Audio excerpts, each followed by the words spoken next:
Group 1 issue మీద మాట్లాడుతున్నాం. Group 1 అనేది 1:100 అనేది న్యాయమైన డిమాండే. అయితే ఇప్పుడు జీవో 29 తేవడం వల్ల ఎస్సీ, ఎస్టీ, బీసీలకు పెద్ద అన్యాయం. ఎలా అంటే ఎస్సీ జనరల్ టాప్ మార్క్స్ వచ్చిన వాళ్ళని జనరల్ ఓపెన్ కేటగిరీ లేకుండా టాప్ మార్క్స్ వచ్చిన వాళ్ళని కూడా రిజర్వేషన్కి పరిమితం చేసి మిగతా 28,332 మందిని ఓపెన్ కేటగిరీ చేసి అందరినీ ఓసీలకి ఇవ్వడం జరిగింది. ఇది అనేది చాలా ఫాల్స్. జీవో 29 అనేది అలానే ఉంచితే ఎస్సీ, ఎస్టీ, బీసీ ఒక్క క్యాండిడేట్ కూడా గ్రూప్ 1లో సెలెక్ట్ కారు. జీవో 55 అనేది reservation rule of reservation and zonal సిస్టమ్కి అనుకూలంగా ఉంటుంది.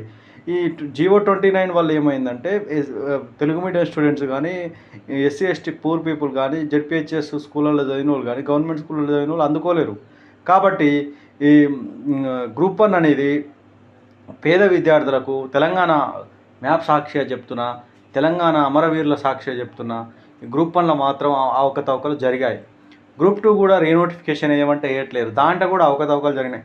ముష్టి 60 పోస్టులు పెంచి గ్రూప్ 1 6,30,000 మంది 2 డేస్లో ఎలా అప్లై చేస్తారు?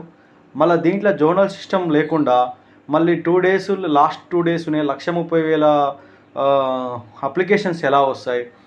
ఎగ్జామ్ పెట్టడం అని హైకోర్టు ఏమని ఆర్డర్ ఇచ్చిందంటే గత ప్రభుత్వంలో 2 సార్లు వివిధ కారణాల చేత రద్దయింది కానీ ఎగ్జామ్ పెట్టమన్నది, రీనోటిఫికేషన్ ఇవ్వమని. రీనోటిఫికేషన్ వల్ల మొత్తం నోటిఫికేషన్ క్యాన్సిల్ చేసి 503 పోస్టులతోటి అదే రాసుకొని ఎగ్జామ్ రాసి మేము క్వాలిఫై అయ్యి వెళ్ళేవాళ్ళం. కాకపోతే ఇక్కడ ఏం జరిగిందంటే 60 పోస్టులు పెంచి పోస్టులు అమ్ముకోరు.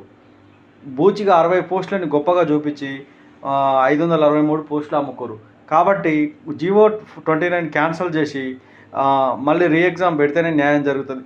2 డేస్లో 1,30,000 మంది అప్లికేషన్స్ ఎలా వస్తాయి? ఏ ప్రాతిపదికన నిమిషానికి 2,700 అప్లికేషన్స్ ఎలా వస్తాయి అంటే ఖచ్చితంగా ఇందులో జోనల్ సిస్టమ్ ఎత్తివేయడం వల్ల ఆంధ్ర వాళ్ళు చొరబడ్డారు. 6 లక్షల మంది ఫస్ట్ సారి రాసినప్పుడు 4 లక్షల మంది రాసాం, రెండోసారి రాసినప్పుడు 4 లక్షల మంది రాసాం, మళ్ళీసారి 6 లక్షల మంది ఎలా అయ్యారు? తెలంగాణ బిడ్డలు ఉన్నదే 4 లక్షల మంది.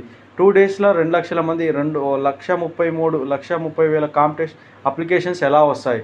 కాబట్టి దీని మొత్తం ఆంధ్ర వలసదారుల పెత్తందారుల యొక్క పెత్తనం కనిపిస్తుంది. కాబట్టి ఈ గ్రూప్ 1లో అవకతవకలు జరిగినాయి. గ్రూప్ 1ని టచ్ చేసిన వాళ్ళు ఏ గవర్నమెంట్ కూడా ముందల పడలే.